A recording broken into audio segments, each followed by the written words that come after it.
అందరికీ.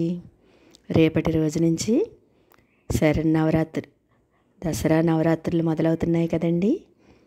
అలా మొదలవుతున్నాయంటే ప్రతి ఆడవారికి ఎంతో పూజ చేసేసుకోవాలి. అలాగే 11 రోజులు కూడా మనం ఎంతో భక్తి శ్రద్ధలతో చేయాలనుకుంటాం కదండి. అలా అయినా చేసుకోవచ్చు. ఇంటి ఆనవాయితీని బట్టి చక్కగా అమ్మవారిని 11 రోజులు కుంకుమ పూజ చేసుకోవచ్చండి. అలా కాకుండా చక్కగా ముఖ్యమైన రోజుల్లో మనం ఆ 11 రోజుల్లో ముఖ్యమైన రోజులుగా చెప్పబడే రోజులు కానీ, అలాగే చివరి 3 రోజులు కానీ, మొదటి రోజు కానీ, అలాగే ఏ రోజైనా సరే చేసుకోవచ్చండి. అందరూ అపోహలతోటి ఎంతో ఇదిగా చేసుకోవాలి నవరాత్రులంటే అని అపోహలు పడతారండి. అలా కాకుండా చక్కగా ఇంట్లోనే మనం డైలీ నిత్య దీపారాధన చేసుకున్నట్టే చేసుకోవచ్చండి. అది కూడా అందరూ కూడా మనం 11 రోజులు పూజ చేసుకోవాలనుకుంటే తలస్నానం చేసి చేయాలనుకుంటారండి. అసలు ముత్తైదుకి తలస్నానం చేయక్కర్లేదండి. పసుపు రాసుకుని చక్కగా స్నానం చేసి పూజ చేసుకుంటే కూడా చాలా మంచిది. ఇప్పటి ఆరోగ్య పరిస్థితులను బట్టి మనం పూజా విధానంలో ఈ విధంగా చేసుకుంటే ఏదైనా సరే పూజ చేసుకోవడమే కదండి మనకి కావాలి.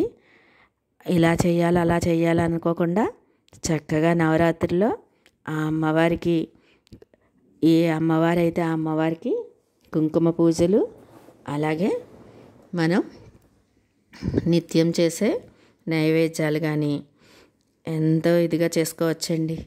చక్కగా ఈ విధంగా నవరాత్రుల్లో దేవీ నవరాత్రుల్లో అమ్మవారికి 11 రోజులు ఈ విధంగా ప్రసాదాలు సమర్పించడం కానీ మనం చేసుకునే విధానాన్ని బట్టి చేసుకోవచ్చు. మొదటి రోజు బాల త్రిపుర సుందరి అమ్మవారి అలంకారం చేస్తారండి. ఆ రోజు శనగలు ప్రసాదంగా నివేదించుకోవచ్చు. అలాగే రెండవ రోజు గాయత్రీదేవిగా చేసినప్పుడు అమ్మవారిని తలుచుకుని పులిహార నైవేద్యంగా అల్లపు గారెలు కూడా నైవేద్యంగా సమర్పించుకోవచ్చు. అలాగే మూడవ రోజు అన్నపూర్ణాదేవి అవతారంగా భావించి కట్టె పొంగల్ నైవేద్యం సమర్పించుకోవచ్చండి. నాలుగో రోజు కాత్యాయని అమ్మవారిగా కాచే బెల్లం అన్నం నైవేద్యాన్ని సమర్పించుకోవచ్చు.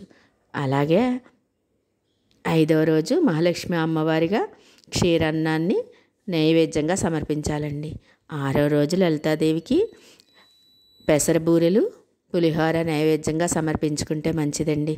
అలాగే ఏడో రోజు మహాచండీ అమ్మవారిగా భావించి లడ్డూ ప్రసాదాన్ని అమ్మవారికి నైవేద్యంగా సమర్పించాలి. అలాగే ఎనిమిదవ రోజు సరస్వతీదేవికి అటుకులు బెల్లం నైవేద్యంగా సమర్పించుకోవాలండి. అలాగే ఆఖరి 3 రోజులు దుర్గాదేవికి పులిహార నైవేద్యంగా సమర్పించుకోవాలి. అలాగే మహిషాసుర మర్దిని రోజు పులిహార, గారెలు, పానకం నైవేద్యంగా సమర్పించుకోవాలి.